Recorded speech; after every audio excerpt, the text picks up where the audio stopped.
Hello everyone, welcome back to our channel, The Kraken.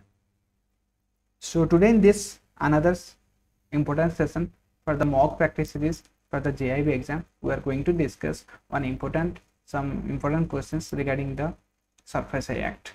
So this session particularly will be helpful for your exam preparation, which will be used in the JIB as well for the CIB as well, right? So mostly here we are going to discuss the SURF-SI Act related MCQs.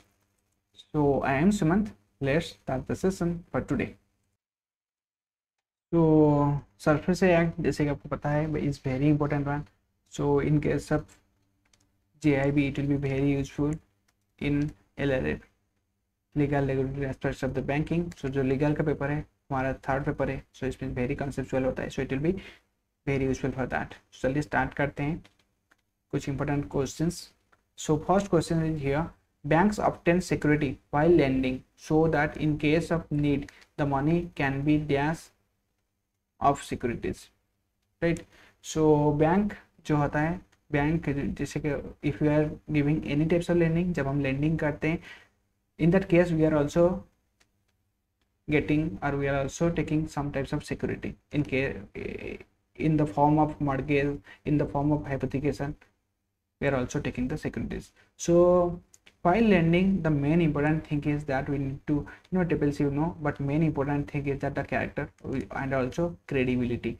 We need to check that the customer is credible to pay back and the customer character is good, so he has no intention to default the loan. So that's many important, and he has some income factor.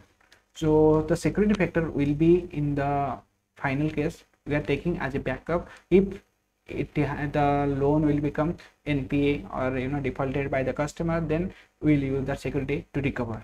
So the security will be the last and our last resort to recover the loan.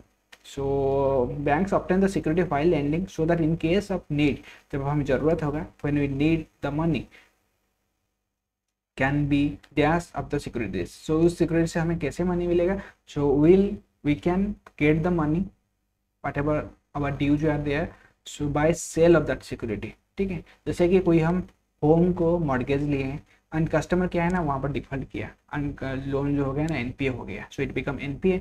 So in that case we will beat the, हम जो होते हैं जो इसका cell लगाते हैं, ठीक है, और इसको हम सेल करने के लिए बहुत कुछ प्रोसेस होता है जो कि हमारा SURF-SI एक्ट के अंदर भी इंक्लूडेड होता है और इट्स लॉन्ग प्रोसेस, ठीक है.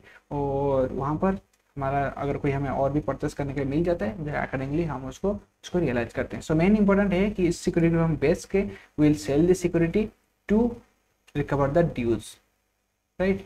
सो it's realised by sale of the securities. Got it. So next one is here MCQ आपका JIB CIB में कुछ क्वेश्चन सबका ट्रू एंड फॉल्स में भी आता है, सो होपफुली आपके लिए भी ये वाला भी यूजफुल है. The SURF-SI act is applicable to the housing finance companies whose names are notified by the central governments. So SURF-SI Act उनके लिए भी एप्लीकेबल है, जैसे कि हाउसिंग फाइनेंस कंपनीज के लिए और जिनका नाम कुछ नाम है जो कि सेंट्रल गवर्नमेंट नोटिफाई किया है. इट्स ट्रू और फॉल्स? इट्स ट्रू, ठीक है. इन मार्दिया केमिकल केस, एक केस था हमारा Mardia chemical case, the supreme court decided that the condition of the deposit of amount is fully invalid. So यहाँ पर इन दैट मालदिया केस, यहाँ पर आपको और भी कुछ क्वेश्चंस के रिलेटेड है जिसमें आपको पता चल जाएगा. वहाँ पर क्या था ना, आपका मिनिमम वहाँ पर गया था कि आपका मिनिमम 75% उसको डिपॉजिट करना होगा. So deposit, so the condition for the deposit of the payment is invalid. So ये वाला जो पॉइंट था डिपॉजिट था, जो condition of the deposit of payment यहाँ पर आपका रॉन्ग था. सो हियर इज ट्रू, ठीक है. सो यहाँ पर देख सकते हैं after Mardia chemical case the amendment made in the SURF-SI act stipulates. यहाँ पर आपको मेन इंपॉर्टेंट है मार्दिया केस तो एक रेफरेंस है, पर हमारा एक अमेंडमेंट हुआ है in case of SURF-SI act. उसमें क्या किया गया है, stipulates deposit of dash amount before preferring the appeal to DRT. So जैसे कि SURF-SI एक्ट में जो भी आपका डिसीजन होता है बैंक आपका रिकवर करने के लिए स्टेप्स लेता है. अगर if you are not satisfied then the customer can go to DRT. So before that there will be some minimum amount to be deposited, right. So stipulates deposit of dash amount before preferring the appeal to DRT, Appellate Authority Tribunal, right? So debt recovery tribunal, you know, so it's like 20%, 30%, 40%, 50%. So as per this, it has been done like 50%. So option number D is the correct answer. 50% of amount should be deposited, stipulated deposited for before appealing to the DRT. So whether movable securities in possession of the bank can be sold by bank without the intervention of the court, right? जैसे कोई भी आपका movable securities है, movable securities in position of the bank, movable securities in the case like the which we can move from one place to another. That means in case of car loan, we are hypothecating the vehicle. Got it? So that's our an example of the movable securities. Also all the stocks, that also we can from the one step to another step. If it can be moved, then that will be the movable securities. So one example is vehicle, we are hypothecating the security, and in case of movable security, the security term related is that is hypothecation. और भी कुछ है पर ये वाला आपका vehicle है, securities के लिए आपका हाइपोथिकेशन होता है, ठीक है. So in position of the security, in position of the bank, so जिसमें कि बैंक के पास पोजीशन है, can be sold by the bank. Position मतलब अगर ये डिफॉल्ट हो गया है व्हीकल, नॉर्मली इसमें क्या है आपका बैंक के पास राइट रहता है पर पोजीशन आपका कस्टमर के पास रहता है हाइपोथिकेशन केस में, ठीक है. कस्टमर यूज करता है और पर बैंक जब तक लोन ड्यू है, जब तक लोन रिपेमेंट नहीं हुआ है, तो उसके ऊपर बैंक का कंप्लीटली अधिकार है, राइट्स जो होता है ना वही है, ठीक है. सो पर पोजीशन बैंक के पास कब आ जाता है, जैसे कि आपका व्हीकल लोन उसका ये हो गया, डिफॉल्ट हो गया, तो इसके तो जब हम कर सकते हैं, तो इसके लिए हमने एक हम लेते हैं लेटर भी लेते हैं कि एक अंडरटेकिंग लेते हैं. In case of default bank can take the position of that vehicle at any time, ठीक है. सो पर उससे पहले हमें इन्फॉर्म करना पड़ता है कस्टमर को, बट बैंक कैन टेक, वो कस्टमर ही एक अंडरटेकिंग लिख के देता है, ठीक है. सो जब पोजीशन रहता है उस केस में can the bank sell that vehicle without intervention of the court. So bank को कोर्ट में मतलब इन्फॉर्म करना चाहिए या डायरेक्ट सेल कर सकता है. Yes, he can sell. ये अंडरटेकिंग सरफेस एक्ट के अंडर है और कस्टमर ने खुद अंडरटेकिंग दिया है कि अगर मैं डिफॉल्ट कर रहा हूँ यू कैन सेल इट, ठीक है. सो ये नाउ ऑप्शन है, देखिए. Now a court order is required to sell the security.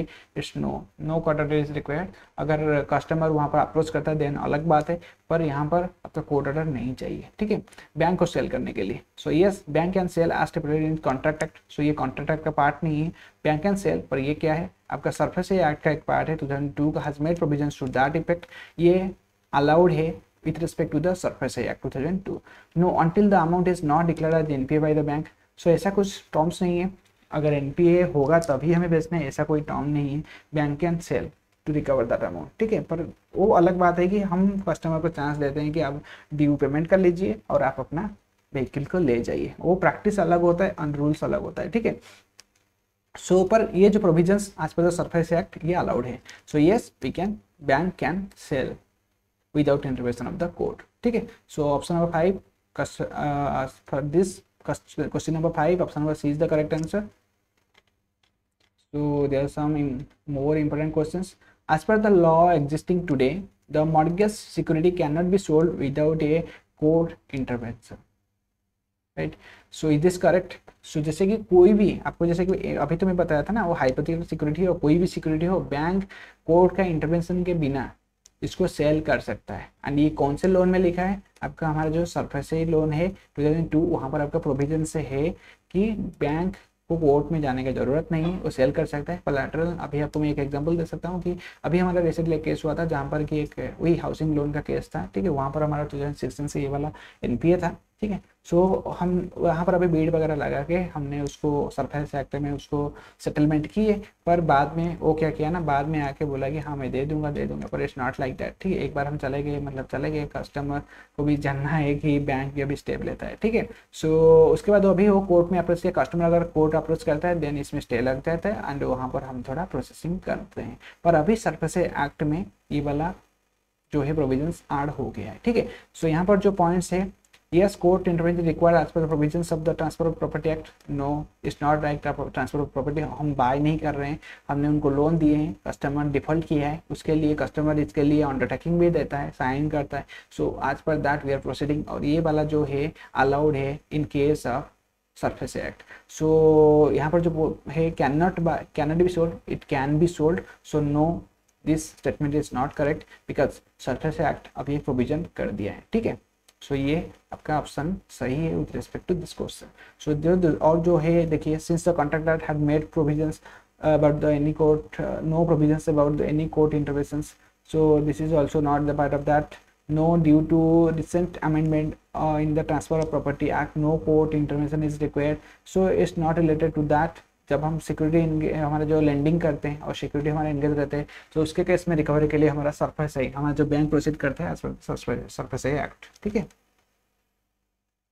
So next वाला कुछ क्वेश्चंस देखिए। Provisions of the SARFAESI act 2002 applies to which securities?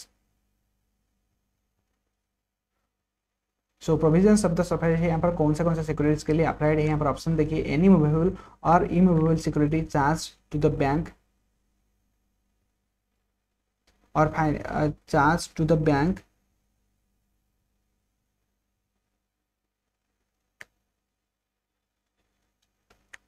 और फाइनेंशियल इंस्टीट्यूशंस, जो कि बैंक के पास चार्ज किया गया है to mortgage securities only, so only नहीं, और जो कि चार्ज किया गया है ऐसा कुछ नहीं है, पर वहाँ पर आपको एक इंटरेस्ट क्रिएट करना होगा। वाला सी ऑप्शन देखिए, where the security interest are created for repayment of financial assistance given by the bank और ए फाइनेंशियल इंटरेस्ट। ऑब्वियसली ये वाला पॉइंट ना इंपॉर्टेंट है, क्योंकि ऐसा नहीं कि वो हमें हमारे नाम में कर दी इसलिए हम उसको सेल कर देंगे, ऐसा कुछ नहीं है। सरफेस एक्ट में तभी हम प्रोसीड कर सकते हैं जब कस्टमर अपना कंसेंट देता है कि अगर मैं रीपेमेंट में, जो हमारा होता है ना रीपेमेंट अब जो ड्यूज, उसमें अगर कोई डिफॉल्ट करता हूँ, देन ओनली आप यहाँ पर प्रोसीड कर सकते हैं। ऐसा नहीं कि आप कस्टमर हमारे पास इसको सिक्योरिटी एज ए चार्ज किया है इसलिए हम इसको सेल करेंगे, सो ये वाला प्रोविजन नहीं है। अगर कस्टमर, तभी हम कर सकते हैं जब उसका रीपेमेंट ड्यू में कोई डिफॉल्ट होगा, इसीलिए वो सिक्योरिटी इंटरेस्ट क्रिएट किया गया है, ठीक है। सो उस केस में ही हम इसको कर सकते हैं। सो ये वाला पॉइंट आपका जो है मॉर्गेज, वहाँ पर आपका जो हमारा मॉर्गेज डॉक्यूमेंट रहता है वहाँ पर ये मेंशन होना चाहिए। मॉर्गेज या हाइपोथेकेशन कोई भी सिक्योरिटी डॉक्यूमेंट रहता है वहाँ पर ये मेंशन होना जरूरी है, ठीक है।